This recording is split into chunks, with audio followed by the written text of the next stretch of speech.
Virginia. Michael is going to join us right now. Michael, you're looking very festive there with that Christmas tree in the background.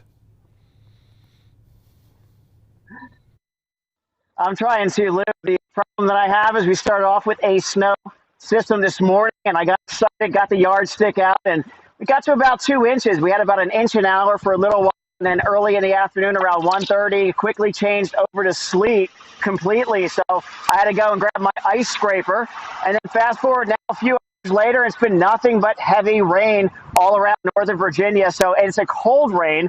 It's one of those storms where our temperature has been sitting around 30 degrees, but we've had rain all afternoon. So it lets you know that there's definitely some warm air aloft. So what happens at the ground level is just really an end result of what's going on up above us. They're doing a great job clearing out the roads, but right now we're dealing with a lot of rain, puddling, as well as some slush throughout the area as they try to continue to clear it out and get it out of the way. Hopefully for us snow lovers, we want to see a little bit more snow come by tonight just to kind of get that bad taste out of our mouth from a snowstorm that does what it normally does in this area and turns into some wet weather.